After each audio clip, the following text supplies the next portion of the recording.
Welcome to Interviews, hosted by Randy Goodman, Harvey Callis Real Estate, your real estate professional. Get to know our community, our businesses, products, and services that will elevate your life. Please welcome your hostess, Randy Goodman. Hey everybody, it's Randy Goodman here from Harvey Callis Real Estate, and I am super excited to have my good friend Odette Peek here with me today. She is a soul story strategist. Try saying that 3 times fast. And, and I'm just so excited to have you here. Hi, Odette. How are you? I'm great. How are you doing? I am awesome and super excited to have you here. So first, tell us a little bit about who's Odette? Who's Odette? Oh dear, that's a loaded question, right? So it's interesting. With COVID, I feel like I have done a repivot, a reinvention, which has been a beautiful experience. But I work with entrepreneurs. So I'm a business coach helping entrepreneurs uncover what their soul story is and teaching them how to share it with the world through the power of speaking. And before COVID, it was to speak on stage and write, your own events in the real world. Now I'm really focusing on how to still grow your business using speaking with the online tools that we all have, because everybody's online. So we need to be too. Absolutely. I agree with that. So is this something that you always did, or give us a little background and transition? What's your story? Yeah. Well, it's funny, our paths are kind of crossing in a way. And I'll share that story in a minute. But I've been coaching since 2011. God, that's a long time. Time is starting to fly. And I started off coaching, just doing your generalized business, mindset, marketing, and money coaching. Just all the strategies that you need to start a business, grow a business, and take it to multiple six figures and up. And it's been a wild ride. I wasn't on social media prior to that. I had email, but I wasn't on any social media platform. I don't know how many there were, but I did not want to go on Facebook. And it was a huge mental thing. Because I started my first business in 1993, selling to the real estate market. Wow. A little bit about that. And it was great. It was a crazy idea that we had. And, everything going against us in that I was young. I didn't know what I was doing. It was in a recession. I was 27, never built a business, never even held down a job properly because I kept getting fired. And it was terrible. And there's hope for you guys. That's right. And I'm like, okay, it literally was. It was a leap of faith. I thought, I'm just going to start this business. And chickened out the first time. And then I went and got a job as a sales rep for Pure Later Courier. Got fired 3 months later. I went, okay, this is dumb. Just start this damn business, would you? And so I started selling a service to the real estate market, which was just floor plans for feature sheets and all that kind of stuff. And there was no internet. And it was one of my most amazing and best clients was Harvey Callis, Michael Callis and Elise Callis. So yeah, it's funny that now you're working with them. Beautiful, beautiful people. And they've been really, really helpful. I still have all the gifts that they gave us when we had our kids. So that was so cute. Wow. Yeah. So built that business and for 10 years and decided that it was not passionate enough for me. Didn't even know what that meant actually. Okay. And I sold it to my husband, who is now my ex-husband. Right. And that's about 5 years after that, I embarked on a journey to start coaching because I thought I was working for the government. Which, how do you go from entrepreneur to government? It just doesn't really work. And transition. It is, yeah. I actually got laid off because they had closed down one of the programs. Okay. So, but I ended up using that last year. I went from full-time to part-time to build my business. I knew what I wanted to do, which was entrepreneurial something. And I thought, what do I know best? Well, all I got right now is I can build businesses. So became a coach. And I remember that day sitting there talking to my significant other at the time going, you know what? I think I'm going to be a coach. And he looks at me and goes, because he's a Tim Hortons store owner. He goes, a coach? Like, what do you know about being coaching? And I'm like, right. I don't know, but I think that's what I'm going to do. And maybe it was because I couldn't think of anything else to do. I hate to say, really. It was like, I don't know anything else. And there, that year was just trying to figure out what the hell I needed to do to build a coaching business. I So love that. I yeah. love that. And it, you know, I always say this, but I love hearing people's transitions, you know, like where, you know, what did they think they were going to do in their life? And then what did they actually end up doing, and watching that transition of, you know, one thing led to another, and, you know, you just Yep. happen to do whatever you do today because of all these circumstances. So I Yep. love hearing that. And part of your thing is story, and knowing those stories, and you know, so I love that, and I love how you pull that out of people. So tell us a little bit more about the details of how do you actually help people in businesses, because I'm sure there's a lot of businesses out there right now, Odette, that are thinking, you know, I need to scale up, I'm kind of stuck where I am, I don't know how to go forward. And regardless what kind of business they're in, brick and mortar, stay at home, I mean, there's so many different variations. Yeah. So tell us a little bit about that. Yeah, for sure. So how I built that first business was through speaking, and I didn't know it at the time. I knew it about when I started coaching, around 3 years into coaching. I was like, okay, how did I build that business? What was it that was, you know, the thing, the hook? And it was office presentations. So I literally ran around all of GTA after phoning everybody, because you had to call people back then, and asking if I could do a 5 to 10 minute session meeting at your lunch and learns, or your whatever, your lunch meetings. Right. And I would drag my easel. So I had these easels with the floor plans, the whole bit, and set up my little thing, had 5 to 10 minutes, got the hell off stage, because you real estate agents, oh my God, you're either so busy or impatient. I don't know, but you're like, okay, we're done with you. And that's how I built, essentially is how we got the traction going. And so when I started coaching, I never told people my story. Now, for some reason, I never told people that I had a business prior to that, which I don't understand why I didn't do that. Right. But when I started coaching, it was a really tough first year where my relationship ended, the one I was in, blended family. It completely fell apart. And both of my parents got sick, broke a hip, and passed away within a couple of months of each other. Wow. Terrible. And I had developed this acute paralysis because of the stress. And for you massage type people, it's thoracic outlet syndrome, which pinched nerves in my neck, but it was affecting both sides of my neck, on both sides. And I literally couldn't move.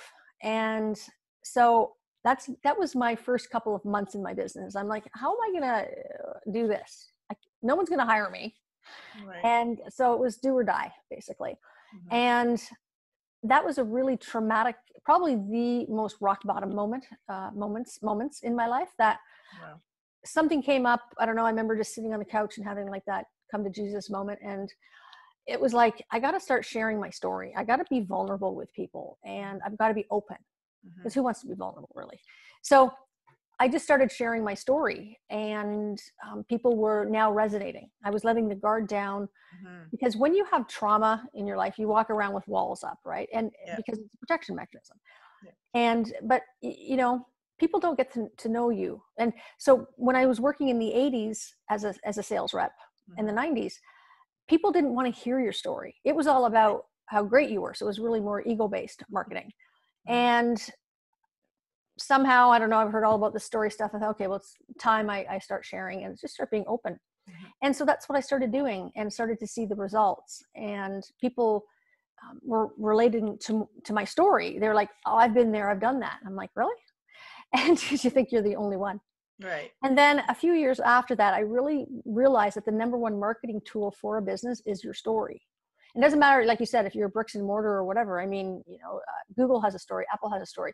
So you've got to share your story, but you need to do it in a way that captivates and motivates people and inspires people, entertains people. But at the same time, you know, you have to have a marketing message within that story, within the talk that you write. So, I mean, you know, you've heard people tell their story, and it can be a real sob story. I've heard them all. There's sob stories, and then the audience is like, ooh, that's a bit yucky. Or they're like angry about the story. I had this one lady speaking about her ex-husband, and she was just slamming him. I'm like, I don't think you're supposed to do that. That's not what this platform's for. That's right. You know, so when you have a story that your story is someone else's solution.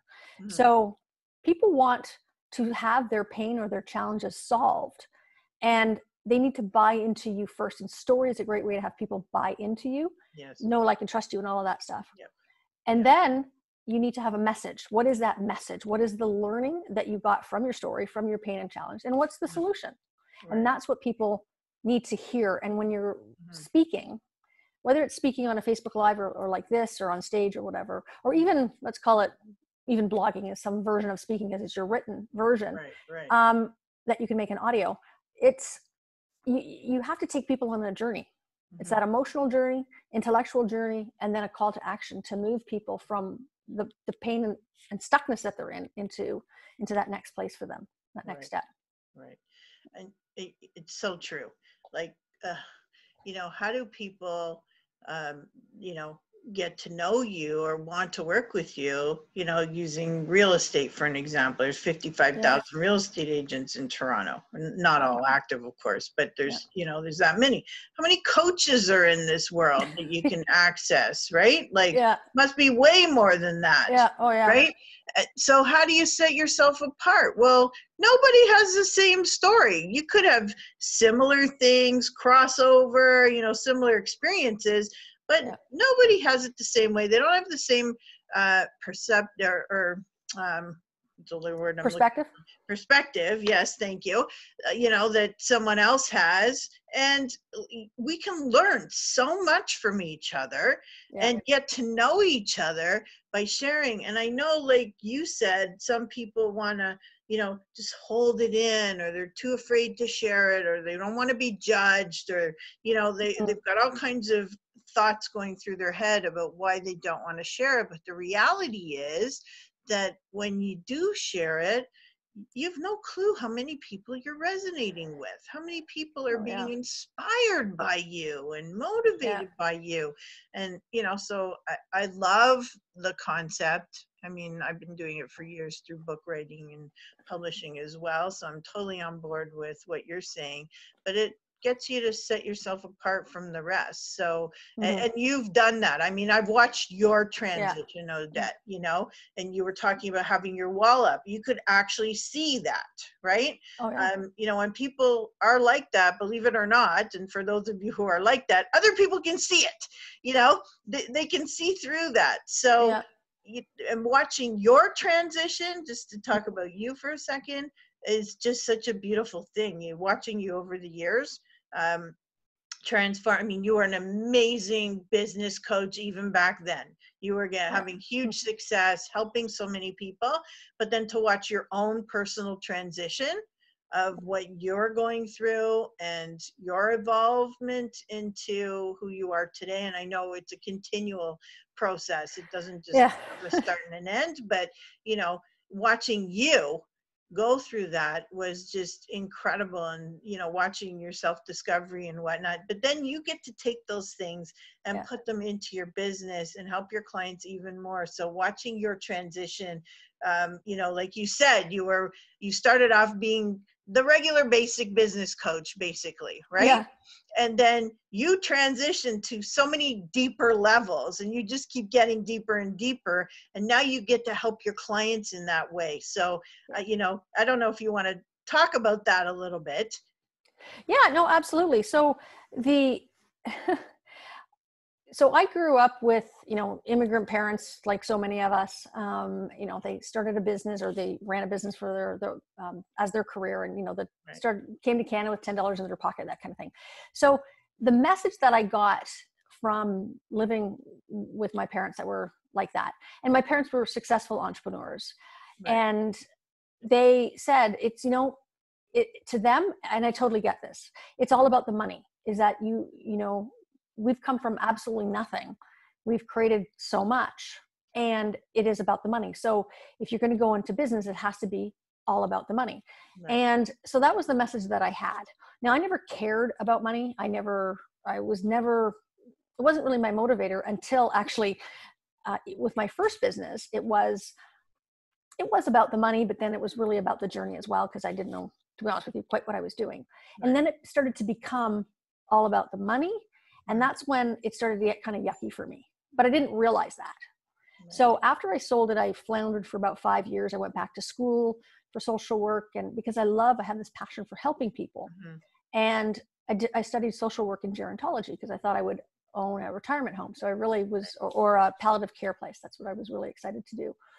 And it didn't work out. I found myself back in a job because it was like, I gotta make money because now I'm on my own. So I got divorced, and then I had a period of about 5 years on my own with the kids before I had a blended family relationship. And then with all of what happened in that first year of business, things really did shift for me. In fact, it made me harder because then it was like, it really is all about the money because it's all up to me. Right. And so I started that business just based in pure fear, terror actually, of how I was going to do this. Right. And fear of failure, all the stuff. Right. Right. And because I was sick and I couldn't move, I was paralyzed for 18 months. Wow. And I was like, how the hell am I going to do this? My kids were in grade 7 and 9 at the time, but did what I needed to do. But I could only do it with my nose to the grindstone, as they say.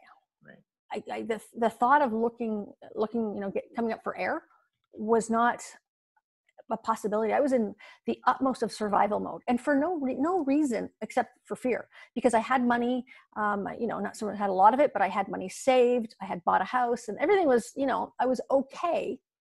But I didn't see myself as okay because I was always worried about the next day. What happens if? Right. So I remember I got to this point, total burnout. I'm sure a lot of people would know what that feels like. And it shows up in many different ways.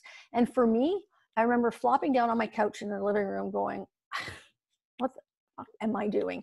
I can't continue this way. I was exhausted, unhappy.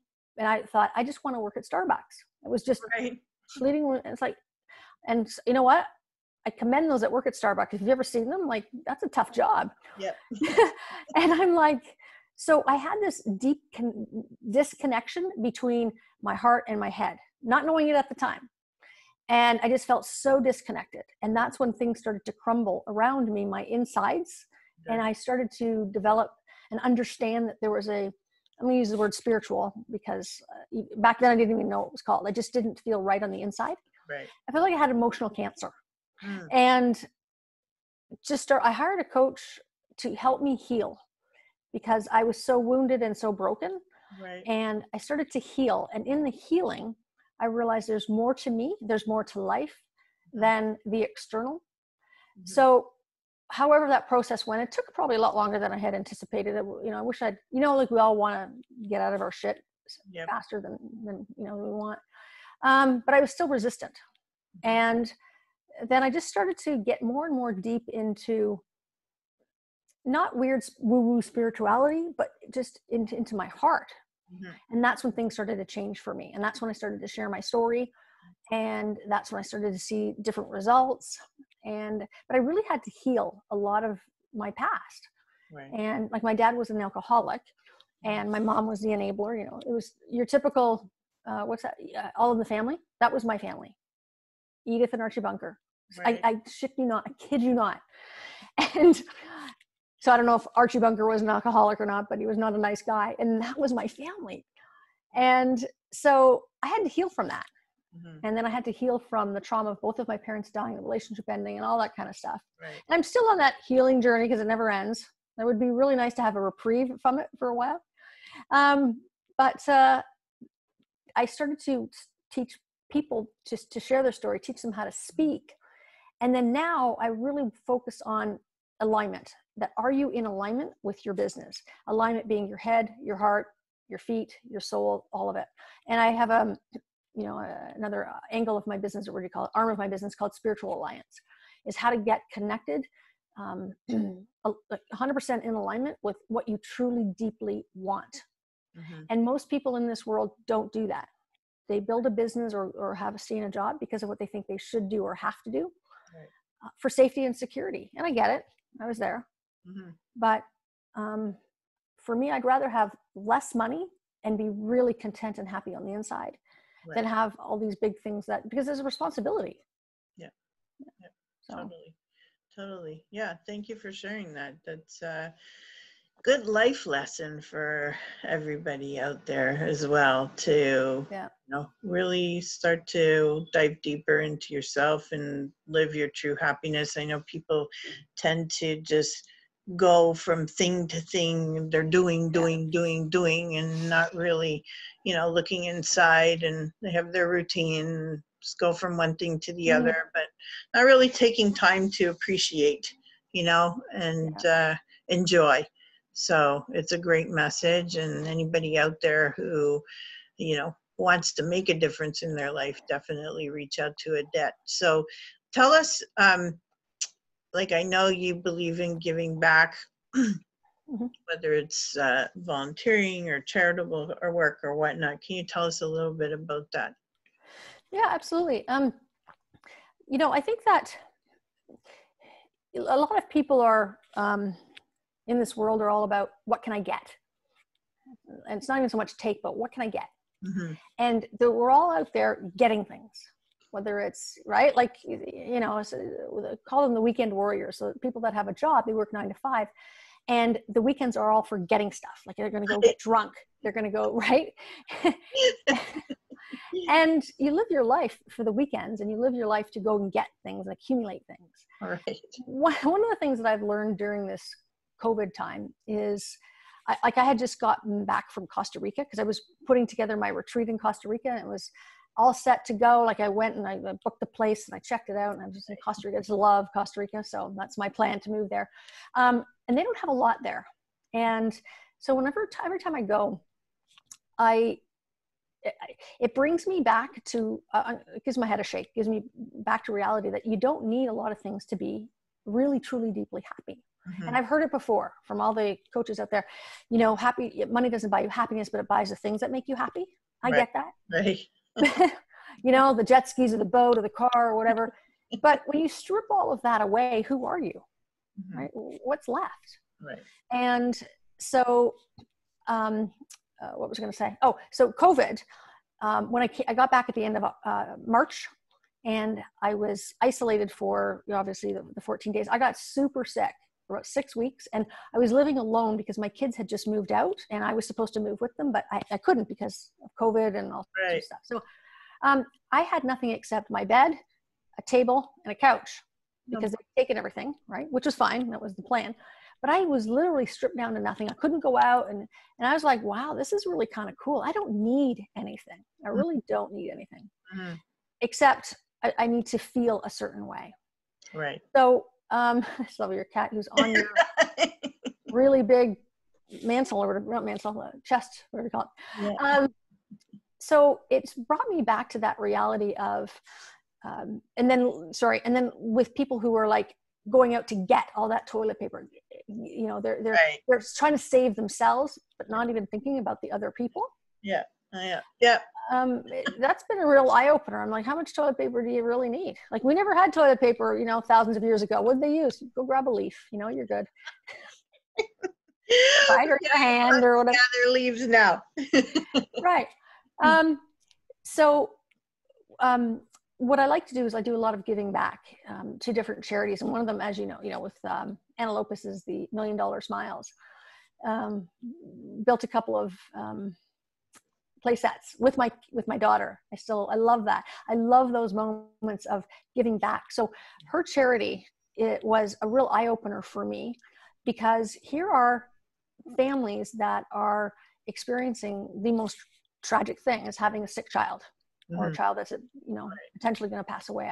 I could not imagine. And it really brought me to, brings you to your knees in a way that you go, I have all of this. I got all of this. My kids are healthy, but these poor families aren't. And that started to open up my eyes and my kids' eyes as well. So when I do go to Costa Rica, for instance, I take what I can and I give it away, and it's all about giving your time, giving your time or your money. Like, I know this sounds, I don't know, when you go to the checkout counter at the LCBO or the grocery store, do you want to donate $5? I'm not judging the people that say no. I'm like, fuck, it's $5.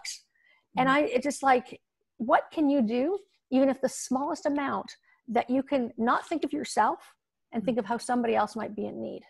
And yes, it means parting with something, which is usually money or time or energy or whatever, but it comes back tenfold. And this world is in, we're in a reset mode, whatever's happening with the world. And it's a great opportunity to take a look at, how's your neighbor doing? Do they need help? And it's amazing to see the people that are stepping up to the plate. But what small, simple thing you can do, it will absolutely make a difference. I love that message. Thank you. Thank you for sharing that. So if people actually first give us, I know you've been giving us a ton of value here. Are there any tips or suggestions you have for everybody before we sign off? Yeah, I think, you got to sit quiet. And okay, you know what? I feel a little bit hypocritical about this because the damn Netflix, whenever I never used to watch TV, Netflix, whatever. I'm hooked on a show, and it's like my kids laugh at me because I don't just sit and watch Netflix. I will multitask with it, right? I walk around with my computer, and so, but find quiet time, and you have to have quiet time to go inward to take a look at what is it that you really want. Are you really, truly, and deeply happy? And you have to be so brutally honest with yourself. One of the meditations that I've created is, it's actually a great one. Happy to share it with everybody. It's having a conversation with your future self. So I guide people through coming into contact with your future self. What is that dialogue? And then walking away from that, that conversation. It's, if you don't take the time to sit still, stop just go inward, and ask yourself a couple of questions. So am I doing what I really want to be doing with work? Am I really happy in this relationship? Am I more concerned about safety and security than I am about how I feel? If I was to die tomorrow, would I be pleased with how I have lived my life? No, not about raising the kids, and it's nothing about that. It's just about, if you're in a job that you don't like and you're doing it because it's safe and secure and you got a beautiful house and pays for the car and all that kind of stuff, are you happy? The one thing I learned in gerontology working with the elderly is that question is, what piece of advice do you have? I was getting my hair done a couple of years ago, and this man is 106 years old. He's now passed. Wow. And he came in to get his hair cut. Poor guy. He had 5 hairs, it was so cute. But it was his monthly outing or whatever it was. And, and I said, what advice do you have for a 50-year-old lady? Here's a man he's double my age. And he just had a smile on his face and said, you know what? Don't regret doing the things that you're doing. Have no regret. And you have to love the people in your life, and you have to love what you do. Otherwise, stop doing it because you'll die early. And a lot of people find that scary because when you ask yourself, what do you really want? And you hear a different answer than what you're currently doing or who you're currently with, you got to make a decision.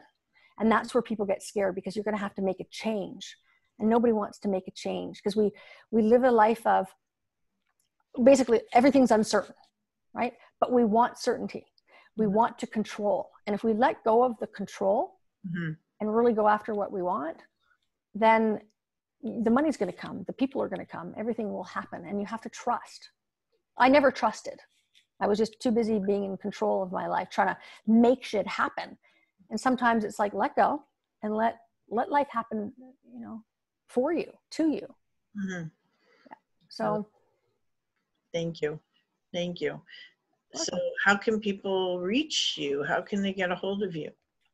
Yeah, well, now that I'm on every social media channel, I don't know what channels they are, what they're named, but contact me at hello@odettepeek.com. And it's hello@odettepeek.com. And let's have a conversation. I got a lot of great stuff on my website that you can download for free. I've got this really great guide called How Big Is Your Butt? Learn the 7 ways you sabotage your own success. And a lot of people love that because it gets them really taking a look at what are the excuses and justifications that you're making that are stopping you from getting what you want. And then if you're serious about making a change, I'll have a conversation with you. but only if you're serious. Because if you're not serious, there's a lot of free stuff that you can get until you're serious. And that's fine. I have people who call me, literally I have 2 people last week call me from 2 years ago. They're like, we talked 2 years ago. I'm like, great. It took you this long, but you got here. That's okay. Right. And it's a journey for everybody, right? So totally. And you understand that. So it might not happen today and it might not happen, period. But, you know, for those that are actually interested and serious about making change, that there's, you know, there's someone amazing right here that you can talk to and work with. And I've worked with Odette as well, and she's just absolutely fabulous, really dives deep into what you're doing, who you are, what you want, and really getting to the nitty-gritty of, you know, your business and what you want to happen with that business. And, you know, it always a great experience and great success afterwards. So thank you. Definitely. Well, I forgot one thing. So this is me typical. For those of you that are business owners and want to speak or want to learn how to add speaking to your business, I do have a 5-day challenge that's coming on. Thank you for sending that email out to your list. But it's a 5-day challenge. Kind of a funny story. I was on a online networking thing, and you're supposed to give your elevator pitch, right? So I mentioned this challenge, but prior to that, the guy that went before me, he goes, I'm not gonna tell you his name. I have this program, blah, blah, blah. I don't do the wimpy 5-day challenge, blah, blah, blah. So then I was next. I said, well, I do the wimpy 5-day challenge. It's called the 5-day speaker challenge. But I help you uncover what your soul story is, what the marketing message is, how to sell from the front of the room, and how to put your talk together. And there's going to be some live training as well on how to market yourself as a speaker. So all free and very, very powerful information. So it'll be great. So once again, I don't know if I have a URL for that. I'm sure I do, but hello@Odette Peek can help you. There you go. One-stop shop. Yeah. And you guys can get all the info. So I love that. Or you can reach out to me and I'll send it to you. Yeah, you've got the link. Use Randy's link. It's all good. It's really brutal. So yeah, thank you so much, Odette, for sharing with us today. It's been such a pleasure to have you. Thank you. And we've been great friends. And I think I owe a lot to you for that opportunity. Remember 100 years ago where it was like, Odette, we don't know you. Go jump up in front of the room in my event and speak. And I'm like, okay. Deer in the headlights. Like no one gives you that opportunity. And I'm like, I'm not losing that opportunity, but it totally changed. It did totally changed my business actually. So I owe a lot to Randy. So thank you. I love that and happy I could be part of that in any way, shape, or form. That's awesome. So thank you. And thank you so much for sharing with us. Please reach out to Odette. All the info to get her will be on the page, so you can see that. I'll even put a link for her 5-day challenge if you're interested in being part of that, because it'll really change your business. So thank you, Odette. Thank you. Bye. Bye. Thank you for listening to this interview hosted by Randy Goodman. We hope you will take action and connect with the incredible business people and leaders in our community. And remember, Randy is always here to answer any questions you have regarding your real estate needs. Be sure to register on the website and stay up to date on what's happening in your area at parkbench.com/millpond.